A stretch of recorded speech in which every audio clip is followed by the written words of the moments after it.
Undercover owner denied service at his own cafe for looking poor. The ending will shock you. Hello, everyone. Before we begin today's story, I have a small favor to ask. Please hit subscribe and turn on the notification bell so you never miss our channel's new videos. It's quick, free, and the best way to support us in bringing you more dramatic stories. Your support truly means the world to us. Where are you watching from? Drop your city or country in the comments below. Thank you very much. Now, let's return to our main character. The ones who do the work don't get the tips. The one who gets them is the manager's nephew. She said it like it was normal, almost casual. The way someone might mention the weather. No one asked. No one checked. But that morning, Jackson Reeves, over 40, CEO and founder of Sunrise Restaurant Group, was sitting right there, disguised as an ordinary traveler.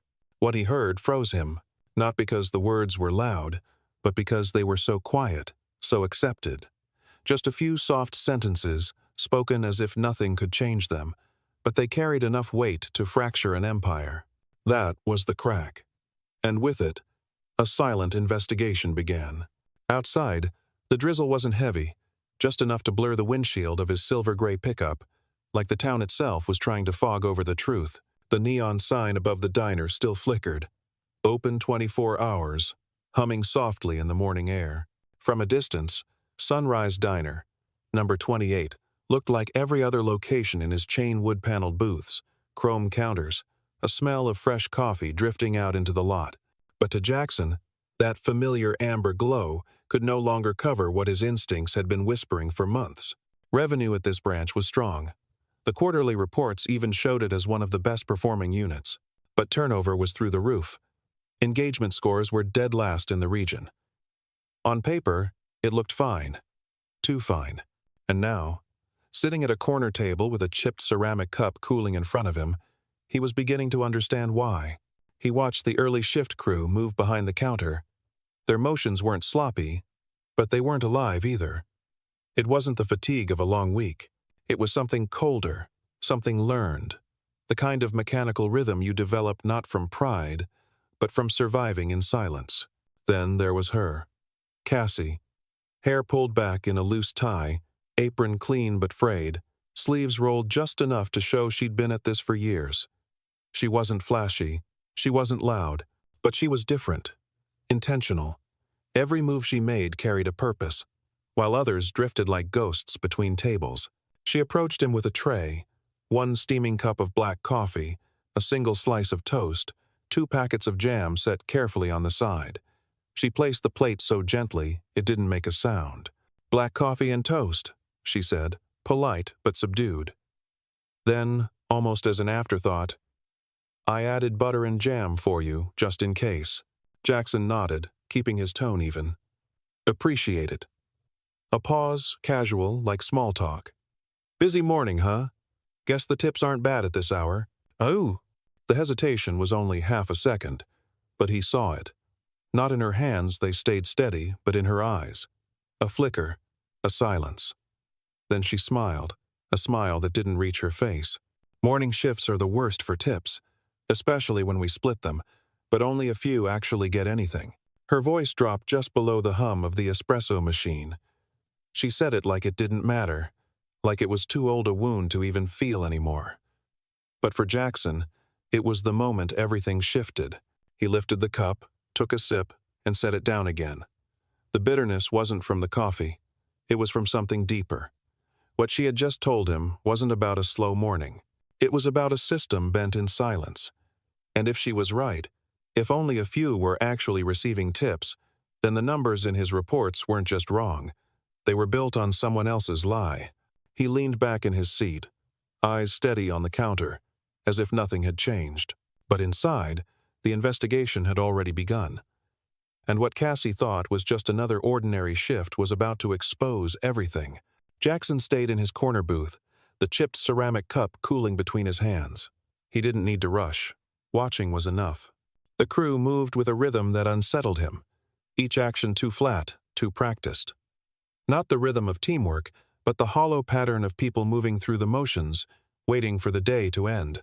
His eyes drifted to the register. 2 young men lingered there, not serving tables, not carrying trays, just standing near the POS terminal. One of them, Tyler, looked sharp-slicked hair, uniform pressed crisp. He tapped the touchscreen with a casual confidence that didn't belong to a part-time server. The other, Chase, stood beside him, arms folded, occasionally leaning over to glance at the screen. Every tip from every credit card flowed through that terminal, and Jackson could already see the imbalance. Cassie was running the floor, carrying the weight, but she never touched the register. When she passed his booth again, he kept his voice low. "Why don't you swipe the payments yourself?" She leaned slightly, collecting a plate without breaking stride. Her words were quiet, nearly swallowed by the hum of the espresso machine.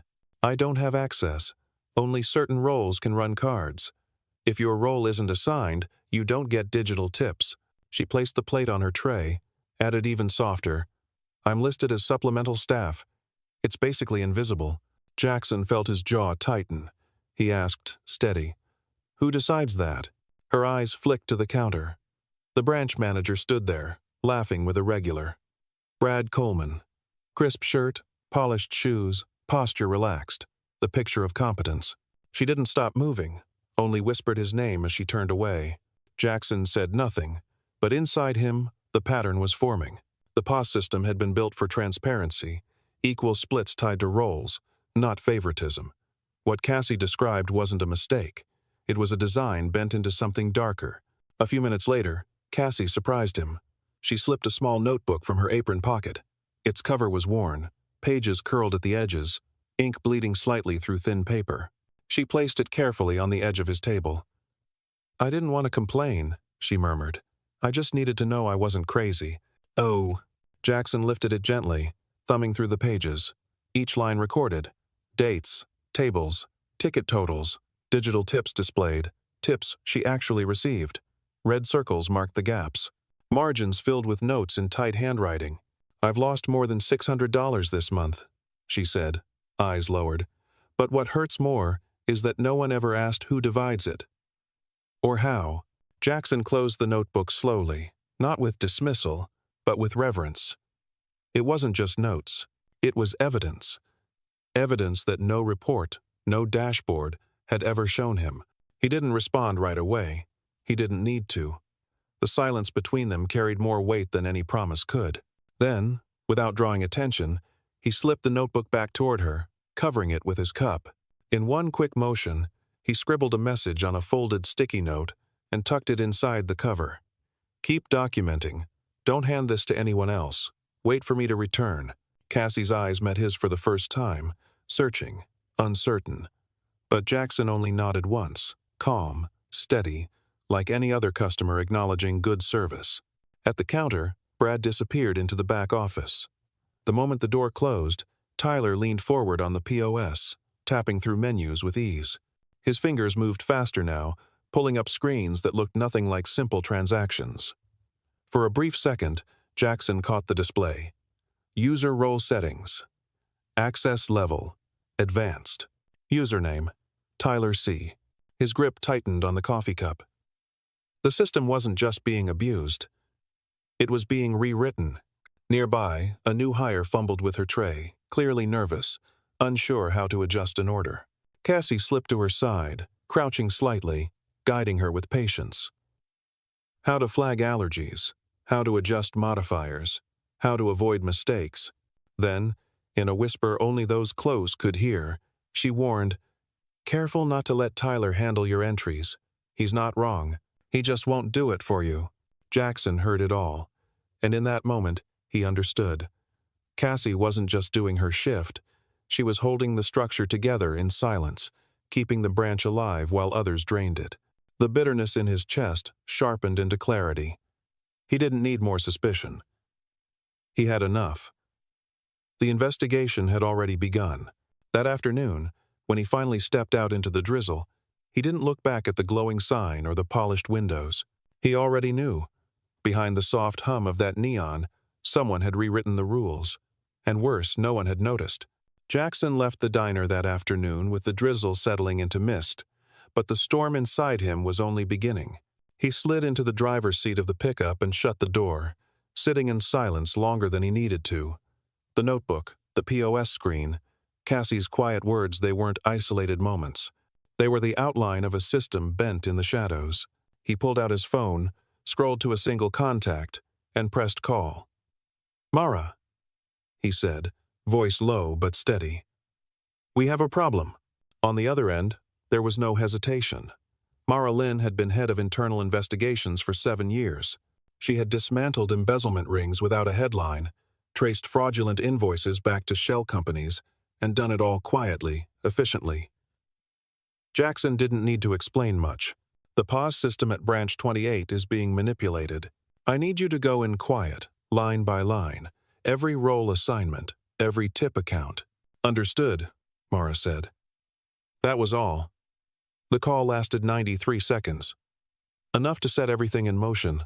By the next morning, the terminal at Diner 28 had been switched into silent audit mode, a hidden configuration that recorded every transaction, every role change, without alerting local staff. To the crew, everything looked normal. Orders still rang in, receipts still printed, customers still paid. But beneath the surface, every keystroke was now evidence. The first findings arrived before noon. Finding number 1. The system had been modified to include a hidden tier of access called Preferred Internal. This role wasn't visible on the staff permissions screen, but it gave full control over tip allocations. 3 accounts carried that tier: Brad Coleman, Tyler C., and a ghost profile labeled Kitchen Support 03. Finding number 2. Over the last 30 days, digital tips totaled more than $4,800. 67% of that money had been routed through Tyler's account, even though his ticket volume was less than 15% of total tables served. Finding number 3. Payroll records listed a part-time kitchen employee named Marcus Hill, clocked in for 21 of the last 25 mornings. But HR had no onboarding file for Marcus Hill, no tax documentation. The Social Security number attached to his profile was a duplicate flagged 2 years earlier during an investigation at another branch. That branch's manager had been Brad Coleman, and then came the final link. Finance traced weekly service fees leaving the branch, disguised as vendor payments. They went to a shell company, Douglas Henderson LLC. On paper, it looked like logistics consulting.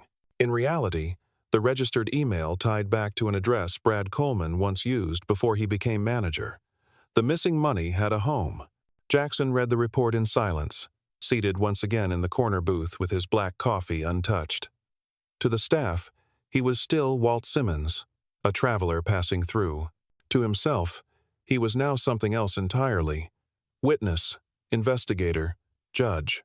Cassie moved around the floor as she always did, steady, quiet, efficient. She didn't know that the notebook she'd kept hidden in her apron had already been validated line by line by a team she'd never met. She didn't know that every red circle she'd drawn matched perfectly with the discrepancies the audit had uncovered. Jackson watched Tyler tap the screen again, crossing his arms afterward like he owned the register. He watched Brad step out of the office, shaking hands with a regular, posture relaxed, voice smooth. And he thought about the younger waitress training at table 5, already warned not to trust the wrong hands with her entries. The fraud wasn't loud. It didn't need to be. It lived in the silence, in the unchecked assumptions, in the way a manager could shape a system to funnel dignity and dollars into the same private pocket. Jackson knew he couldn't end it here, not yet. The evidence had to stack until it was undeniable, but the decision was made. The diner that looked so ordinary from the outside was about to become the center of a reckoning. When he finally rose from the booth, he left the coffee cold and the toast untouched. He pushed open the door, the bell chiming faintly, and stepped back into the drizzle. To anyone watching, he looked like a man just passing through. But in truth, he carried with him the beginning of a storm that would not stay quiet. And for Brad Coleman, for Tyler, for anyone who believed they could rewrite the rules without consequence, time was running out. The rain had stopped by the time Jackson pulled back into the lot of Diner 28, but the sky still carried the heavy gray of a storm not yet finished. He didn't walk in as Walt Simmons this time. No borrowed flannel, no faded hat. He carried himself differently now, straight-backed, steady, the quiet presence of someone who no longer needed to watch from the shadows. Inside, the diner moved with its usual rhythm. Cassie weaving through tables, Tyler posted at the register, Brad leaning casually against the counter, as if nothing in the world could touch him. Customers sipped their coffee, blissfully unaware that the ground beneath this small-town diner had already shifted. Jackson stepped forward, his shoes clicking lightly against the tile. He didn't wait for a server. He didn't sit in the corner. He walked directly to the counter and placed a single black business card on the polished surface. The silver lettering caught the fluorescent light. Jackson Reeves, CEO, Sunrise Restaurant Group. The room stilled. Cassie froze mid-step. Tyler's fingers hovered above the screen. Even Brad's easy smile faltered for a fraction of a second before he forced it back into place.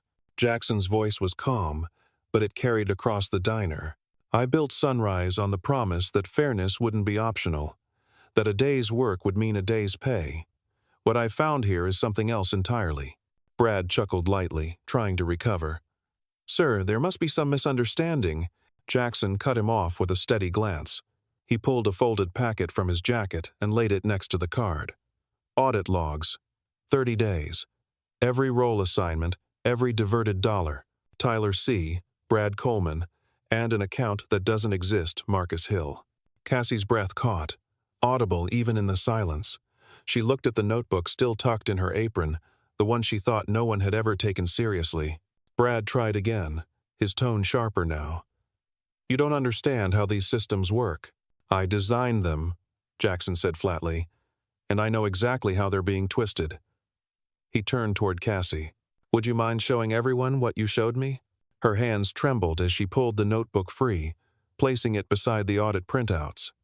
The pages told the same story. Tables served, totals earned, tips missing. Red circles and margin notes aligned perfectly with the figures in black and white.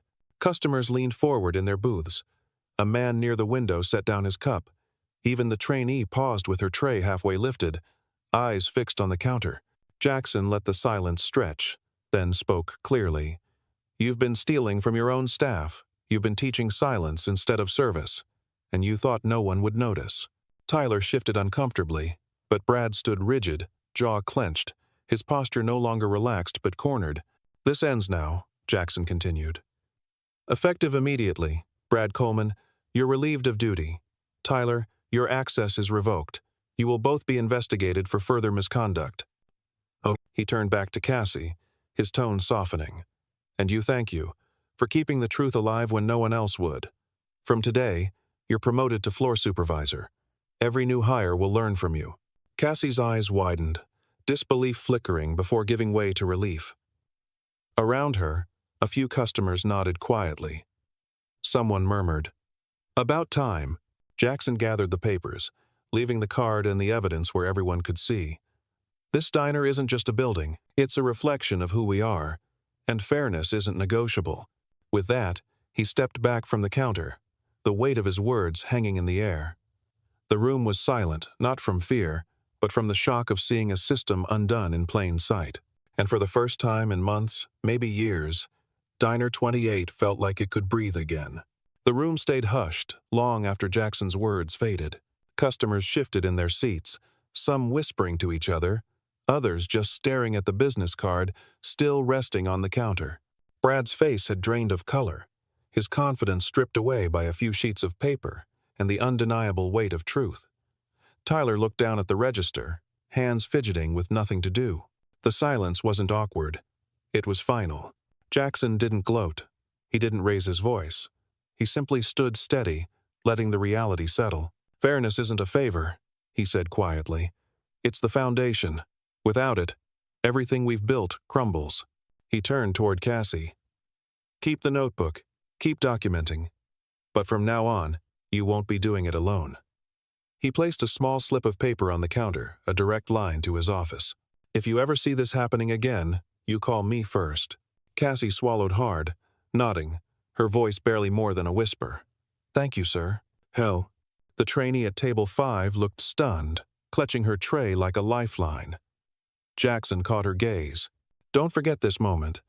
Systems can be fixed, but dignity once lost takes much longer to recover. You deserve better than to inherit someone else's silence. Brad tried to speak again, but his voice cracked. This isn't how things are supposed to." Jackson cut him off, not with anger, but with clarity. "You're right. This isn't how things are supposed to be. That's why you're done here." Two regional managers, summoned quietly by Mara earlier that morning, stepped through the door just then. Their presence wasn't loud, but it was decisive. One of them walked straight to the counter, collected the audit packet, and looked at Brad with professional finality. "We'll take it from here." Brad's shoulders slumped. Tyler muttered something under his breath, but didn't resist when asked to step away from the register. Customers followed with their eyes as the pair left the floor, the weight of authority finally shifting back where it belonged. Jackson looked around the diner, not at Brad or Tyler anymore, but at everyone else. The customers who had stayed quiet, the staff who had carried on despite everything. "You don't have to speak loudly to matter," he said. "You just have to stand when it counts." Cassie did. "And today, this place is hers as much as it is mine." Cassie blinked quickly, steadying herself, then glanced at the trainee, offering the faintest smile. For the first time that morning, her shoulders seemed lighter. Jackson gathered his jacket, sliding the business card back into his pocket but leaving the evidence on the counter. The proof didn't belong to him anymore. It belonged to everyone who had watched, to the staff who would remember, to the customers who would tell the story long after he walked out the door. As he reached the entrance, he paused, turning once more to the room. A restaurant can survive on thin margins. It can even recover from bad reviews. But it cannot survive if its people believe the system doesn't see them. That's the kind of failure that ends everything. He didn't wait for applause, didn't look for validation. He simply stepped outside, the door chime faint behind him, and let the cool air wash over his face. The drizzle had stopped, but the street still glistened, the pavement carrying the reflection of neon light in shallow puddles. Behind him, the diner buzzed again, orders called out, coffee poured, trays carried. But this time, the rhythm was different, lighter, real. For Jackson Reeves, the storm had broken. And for Diner 28, the silence that had covered the truth for so long was finally gone. The next morning, Jackson was already awake before sunrise, the glow of his phone lighting the hotel room desk. Overnight, Mara's team had sent him a full breakdown, every line of the audit from Diner 28. He scrolled through pages of clean, undeniable data. What Cassie had written in a small notebook was now mirrored in digital proof, line for line. Finding after finding confirmed the same pattern: hidden access tiers, tip reroutes, and ghost employees. Every discrepancy was time-stamped, every manipulation tracked. The fraud wasn't a rumor anymore, it was a structure. Jackson closed the file and leaned back in his chair. He thought of Cassie, shoulders squared even when her voice trembled, holding that notebook like the only shield she had. She had been right all along, and if it happened here, he knew it could happen elsewhere. By mid-morning, he was back in the diner. This time, no disguise, no distance. The staff straightened when he entered, unsure of how to move in the presence of the man they had unknowingly served just a day before. Cassie approached, hesitant but steady, holding the same apron, the same loose hair tie, but a different weight in her eyes. "Sir," she said quietly, "I wasn't sure you'd come back." Jackson gave her a small nod. "I told you I would." He set a folder on the counter, thick with papers. "The investigation is done. It's bigger than just one branch, but it starts here." A few customers turned their heads, sensing something important unfolding. Jackson didn't raise his voice, but the weight of his words carried. "From today forward, every role in our system will be audited monthly. Every tip will be traceable. Every access request reviewed. No more invisible lists." Cassie's hands trembled slightly as she rested them on the counter. "That means no more missing money?" "No more missing anything," Jackson answered. "Not money, not people." He paused, letting the silence sink in. "And I want you to be the first to lead this change." Her brow furrowed. "Me?" "You kept the truth alive," Jackson said simply. "You noticed what others ignored. You wrote it down when no one else would. That's leadership. And if this company is going to change, it needs leaders like you." Around them, the trainee smiled faintly, clutching her order pad a little tighter. Even a few regulars seemed to soften, watching with interest instead of indifference. Jackson turned to the rest of the staff. This diner is not just another location on a spreadsheet. It's where people work, where trust is built or broken. And today, we rebuild it. He opened the folder, sliding out fresh documents, new access roles, updated policies, transparent splits. The staff gathered around, curious, cautious, but listening. Cassie stepped closer, scanning the lines. For the first time, she saw her own notes reflected in official company policy. Jackson let the moment breathe, then said what had been in his chest since the first day he'd walked in. Some truths never make it into reports. They don't show up in quarterly reviews. They hide in plain sight, at the bottom of a chipped ceramic cup, waiting for someone to care enough to see them. Yesterday, you showed me those truths. Today, we make sure no one ever hides them again. Cassie's eyes shimmered, not with tears, but with relief. She nodded slowly, the weight on her shoulders lifting, if only slightly. The bell over the door chimed as another customer walked in, but the room felt different now. Not just a diner, but a place where silence had broken and dignity had been restored. Jackson glanced at the neon sign outside, still flickering faintly in the daylight. For months, it had masked a quiet failure. Now, it would mark the start of something new. And for the first time in a long while, Jackson Reeves allowed himself to believe that the system could change because someone had been brave enough to write it down. The week that followed carried a new rhythm inside Sunrise Diner 28.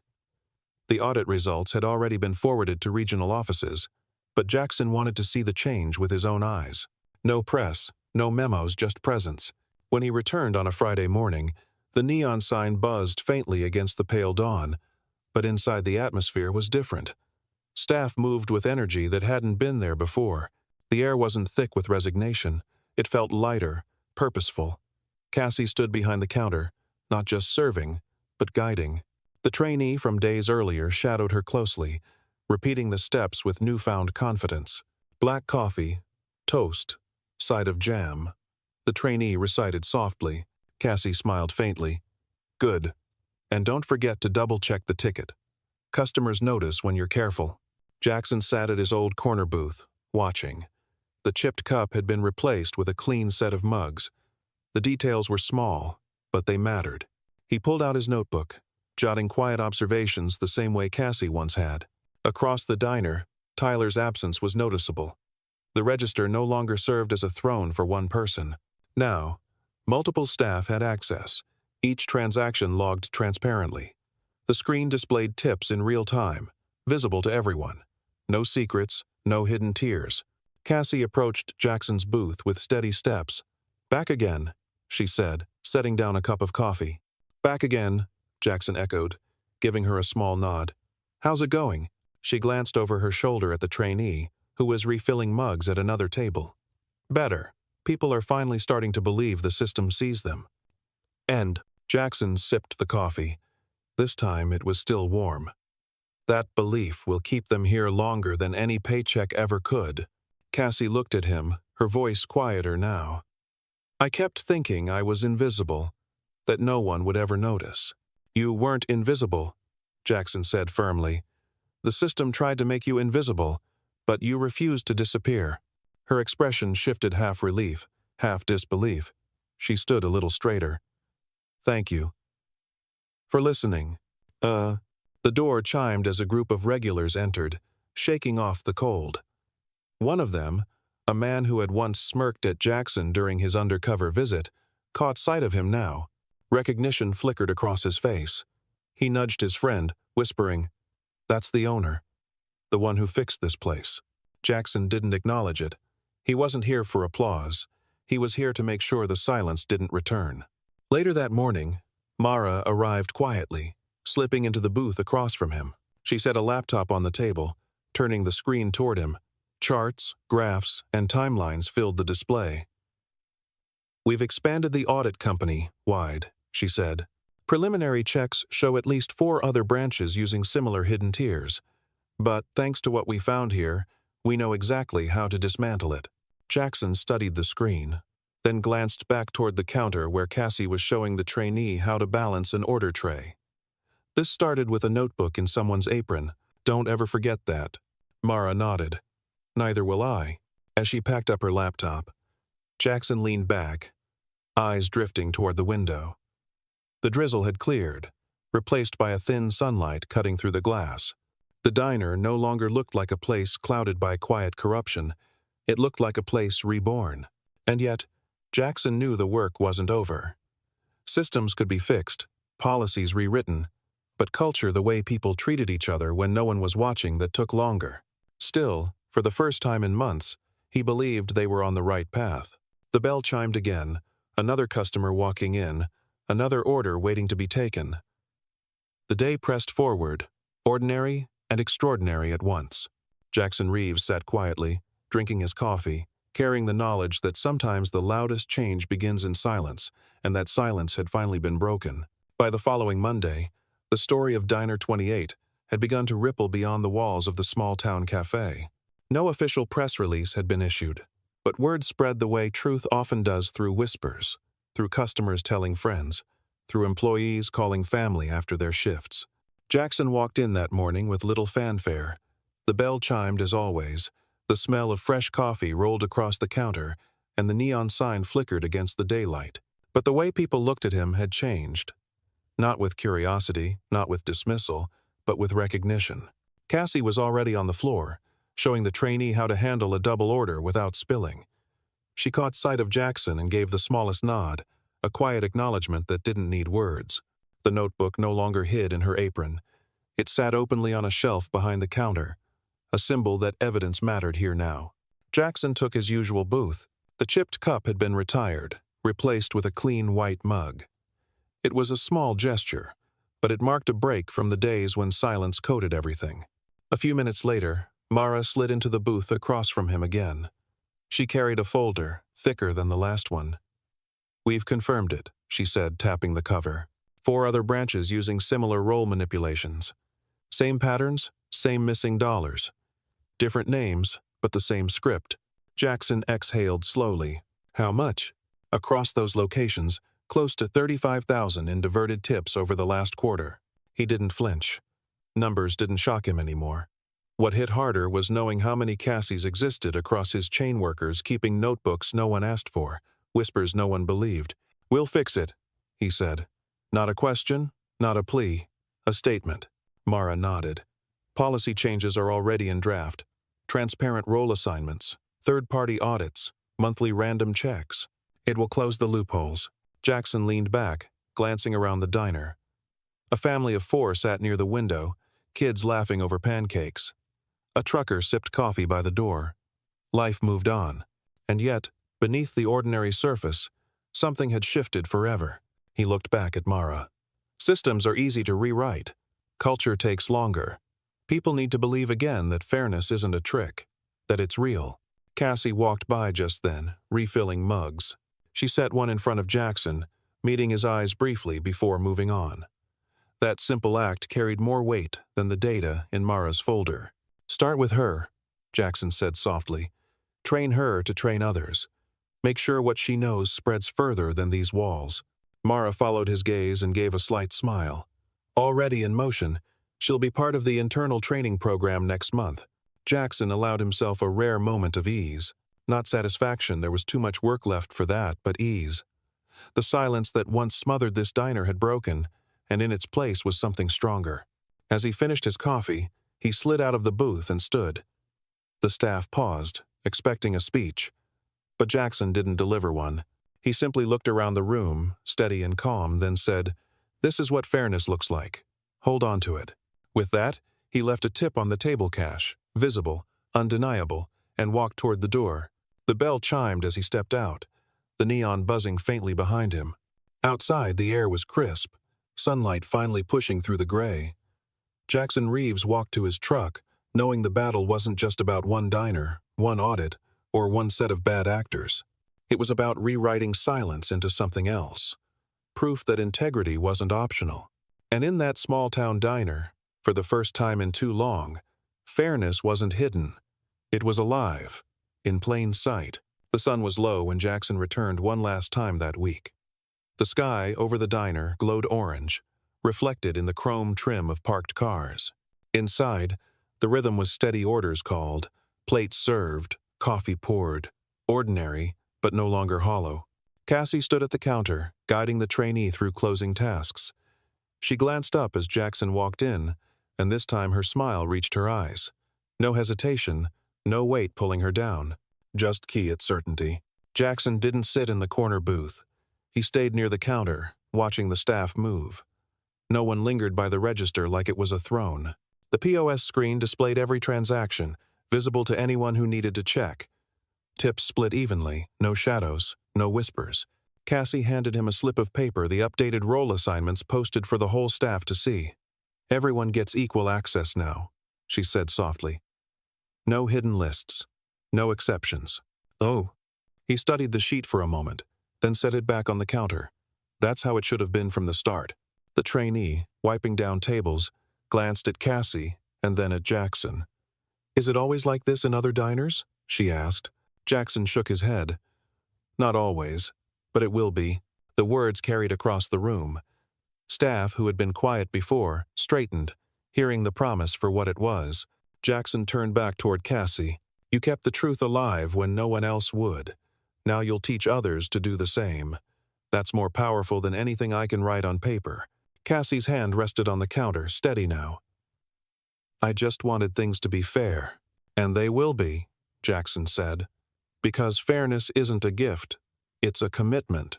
The diner settled again into its natural rhythm, but it felt different, stronger, honest.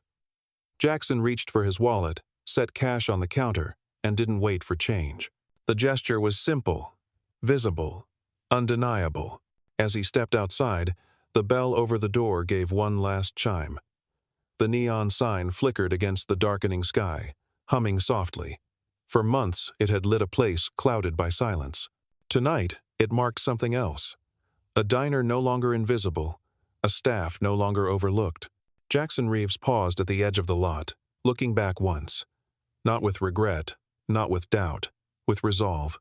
Then he slid into his truck and started the engine. The story of Diner 28 wouldn't make headlines. There would be no scandal on the evening news, no viral clips shared in outrage. But the people inside knew. They had seen the silence broken, fairness restored, dignity returned. And sometimes, Jackson thought as he pulled onto the highway, that was enough. Because leadership wasn't about applause. It was about doing what was right when no one else would. And in that quiet truth, a diner had been saved not by money, not by power, but by integrity.